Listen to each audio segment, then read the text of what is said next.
morning, family. It's Tasha MAMABEAR Prepping. So welcome to the channel. Welcome back to the channel.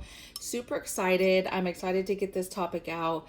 I do this topic from time to time a little bit different just because to me it's a huge topic. It's super important, and it has been in and out of our current events and our situation for the last few years, right? And so I think that it's important to keep bringing awareness to it and keep, beating that dead horse with this this information, because I know that I have a lot of new preppers and new people watching me, and so I'm just going to continue to hit it. So the importance of food, preparedness for a food shit hit the fan type scenario, right?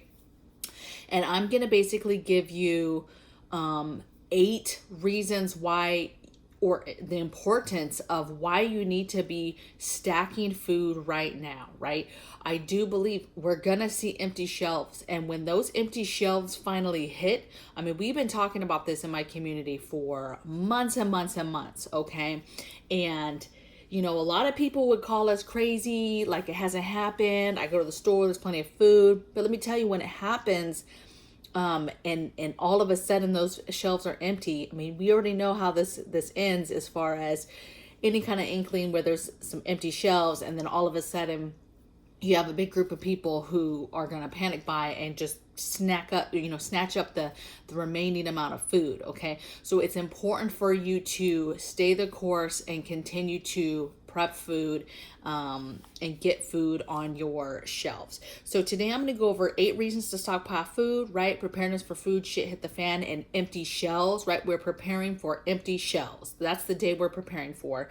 And then, of course, I'm going to wrap it up with some tips and just some ideas. Again, for you guys that have been watching me for a while or kind of seasoned, right? I get it. This is kind of just again, just same old, but just pay attention, because there might be something that just kind of gets your mind thinking about something else. And that often happens to me. I watch videos that are on topics that I'm well versed in, but I still watch them because there's still always something that can be learned, or somebody will just say something that gets my mind thinking about something else. Okay, so, or gives me another idea. Okay, so here we go. 8 reasons to stockpile food. So number 1 is UK gas prices. So if you haven't been reading, a couple channels have done some videos on this. The UK's gas prices are going through the roof, and what's happening is you have actual food distribution type centers, food processing places, but you have basically companies who are refusing to pay these prices. And then, of course, by not paying, then they don't have what they need, and then they can't produce or do their service, right? So it's kind of just come to a standstill with these UK gas prices rising so high, and the people finally standing up and saying enough is enough. Okay, but that's a full circle effect, and the ramifications that happen when you make certain decisions, and by these businesses standing up for their rights, it's going to hurt the food industry. Number 2 reason is ransomware attacks. So if you didn't hear, a couple days ago, another big attack happened. It happened to a company that happens to run a few of the, I guess, techie side of a lot of food places. This again is also UK, so not necessarily us, but again, you guys, I'm sure you understand, supply and demand, and countries feeding other countries, and not bartering, but doing business as far as crops and food, right? Countries buy from other countries all the time. So anytime another country is suffering in an area that has to do with us, it's very important to pay attention to it and what's going on with those countries, especially if it's a country that's an ally and very close to us. You want to be paying attention. And so these things happening in the UK right now are kind of like red flags, and it's not a time to panic, but it's just kind of like another nail in the coffin. It's another thing to be like, every single day something's happening that's affecting our food, and it's just another thing after another. And so it's just all helping to feed the end result of us running out of food. If you run out of food, it's a huge way to control people as well. So just a little side note. 3 is cargo container issue. So this has been an issue. You can Google outside the California ports, and there's at any time there's 40, 50, 60 cargo containers out there just chilling, and produce and stuff is just going bad as it sits out there. And so that's potential crops and food that doesn't make it to us, or crops and food that we send out to people, to other countries, like I said, that purchase that from us. And if it goes bad, we don't make that money. So it's just a very, very bad situation with our containers. That's been that way for months and months, you guys. But if you're watching, it's still a daily issue. Okay. Next thing I said was truck driver strikes. So this was real big at the end of August. There was a lot of truck drivers doing various strikes where they were just pulling off the road or blocking roads and just striking for different rights.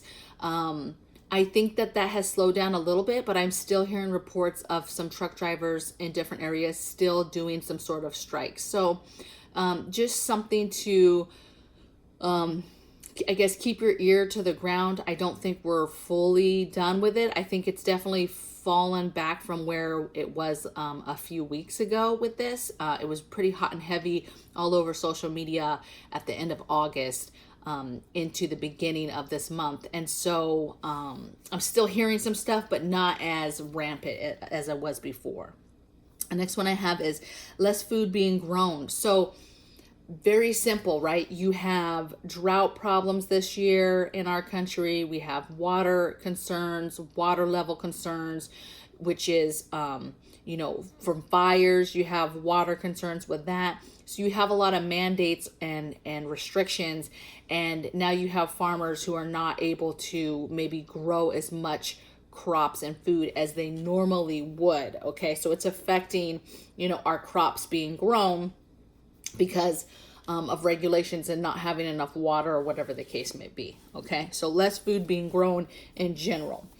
Next thing is pandemic related food insecurities. So again, what drives us not having enough food is the fact that we have way too many people in this country. We have way too many people coming into this country. You have all these things that are happening to our food, and yet we still have the same amount, if not more mouths to feed every single year, right? And so then you throw a pandemic into it. You have people now who are losing their jobs or not working because they don't want to work. And now you have, food insecurities, or you have more people here just buying food in general. There's a lot of food related concerns around the pandemic and how we're dealing with that, and how that's working for us or not working for us in regards to our supply. Okay. The next thing I have is climate change impacts to crops. So climate change stuff, so like this crazy weather we're having, colder weather in some areas that don't normally get that cold, right? Drier weather, right? So you have crops that are grown in different parts of the country, and this crazy weather knocks out crops, right?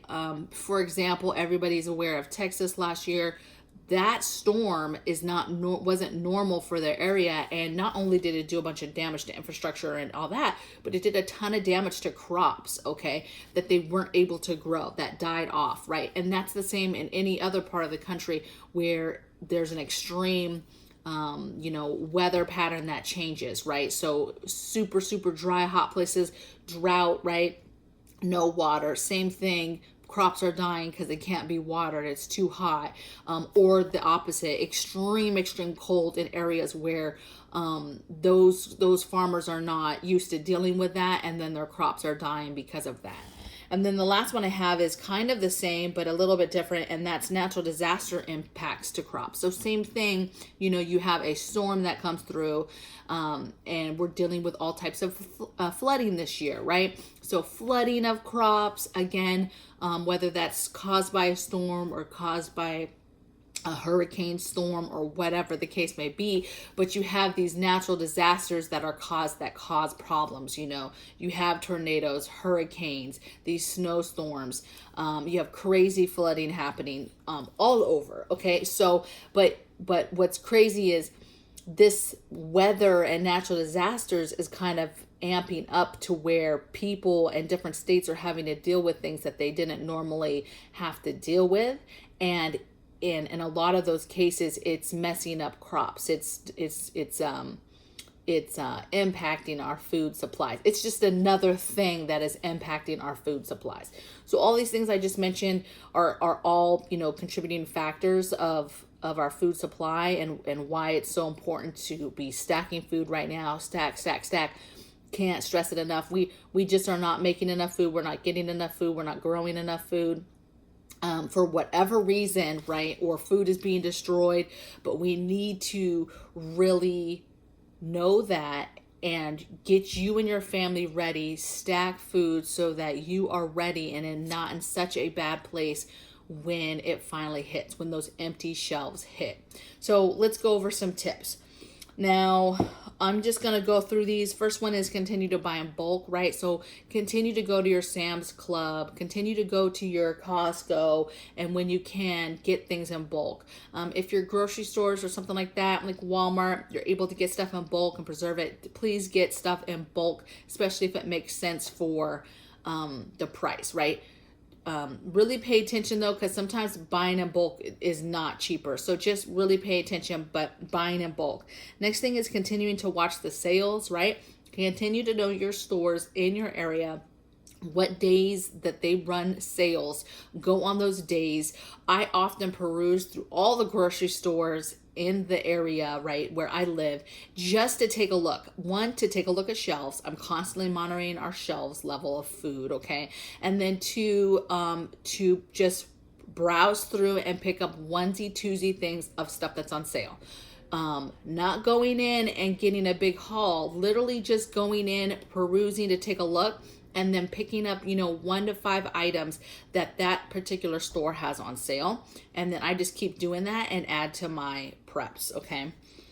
Do your inventories, right? Figure out what you have. If you have these 10 meals that are your go-to meals for your family, ideally in a month, get all the things that you need to be able to continue to make those 10 meals and then prolong it. How much of that do you need to make those 10 meals for 30 days, and then 60 days, 90 days, a year, right? And just kind of start doing that. Knock out meals, okay? Or work on a whole month's worth of menu and knock that out. But do your inventories. Next thing is working on your 30-day or 1-year food list and then filling those holes. So again, wherever you're at in your food preparedness, right?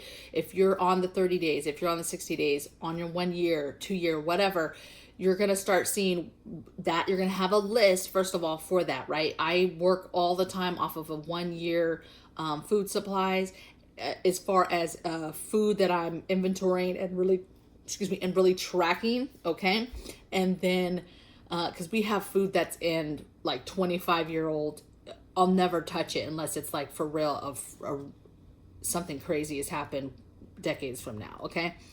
But looking at that, whatever your list, wherever you're at, looking at your list and filling your holes, and then concentrating on filling those foods and completing meals, right? Concentrate on everything you need to complete that meal and then move on to the next meal. The next thing is preserving food, right? So as you get stuff, what can you do in that instance to make that last longer on your shelf, okay? Is this food that you're trying to put in food grade buckets and last forever? Is this food that's trying to be in a normal rotation and the next, 6 months and it's in your pantry and other locations? Basically, preserving food, getting into canning and getting all your stuff in your freezer canned up and on the shelf that way. Figure out ways to preserve food for the food that you have, right? Get your stuff at 100%, what I call preserved levels, right? And then, you keep adding to that. Next thing I have is grow food. So we talk about this all the time. I'm a brand new gardener myself. I've never gardened before this year, but I'm doing fairly decent, right? And figuring out your timelines for planting stuff, warm weather plants, cold weather, and continuing to keep the cycle where you are constantly growing all year long in the time period that you can for where you live, right? So there's some areas that the season is a hard end, it's done, you're not growing nothing else after a certain date. and that's fine. So for where you live, grow stuff for as long as you possibly can, okay? I'm getting actually ready to, because we're in Southern California, it's pretty good weather here, and I'm taking advantage of it, and I'm about to, there's some stuff that's kind of ended that I already grew, harvested, got several harvesting time frames from it, I guess you could say. Harvested, preserved that food, and now I'm moving on to, okay, what else can I plant now in those pots that I'm not using anymore, okay? And then the last thing I have is shop at farmers markets, right? Shopping at your local food stands, and then don't forget your dollar type stores, right? Your cheap dollar stores, your 99-cent stores. Those stores have quite a bit of food. I shouldn't say quite a bit, because your level of definition of quite a bit is probably different than mine. But if you go in, there's going to be a whole entire aisle, or maybe two, depending on what store you go to, that's dedicated to food, okay? And there's all types of stuff, you guys, especially if you go to a real dollar store, a real 99-cent store. There's all types of stuff, rice, beans, canned food. You'll have some people that don't agree with that, and it's like, oh, that's food that's already on its way to expiring, that's why it's in the 99-cent store. I would disagree with you. I find stuff there all the time that's not even close to expiring, and plus, how I feel about expired cans is that they last forever if the can is not compromised, as long as we're not talking about acidic foods and fruits and things like that. It's gonna last forever, you guys, if it's not compromised, all right? All that happens is maybe over time, some coloring, discoloring, and some flavor, right? The flavor will start to dissipate, okay? But other than that, that stuff's gonna last you forever. Now, I would love to hear in the comments below what you guys think. I went over these 8 things of why you need to stockpile food, but let me know, you know, is there something you think I missed? Like, hey, this is happening, this is why you need to stockpile food. I know this is like a broken record, but I know that there's new people that are literally watching me for the first time. This is going to be the first video that they're watching, you know, fully. And so, you know, if you take anything from me being new to this channel, it is the importance of stacking food. I get so many questions. I warn people all the time on all my different social medias, and I still get people like, why? Why are we stacking food? What's going on? What's going to happen? It's annoying, but you cannot stop putting out that information. And so if you're brand new to this channel and you're just starting, the one thing I want you to take away is food right now, in today in our country, food and stacking it, you know, that's a whole thing anyway for preppers, right?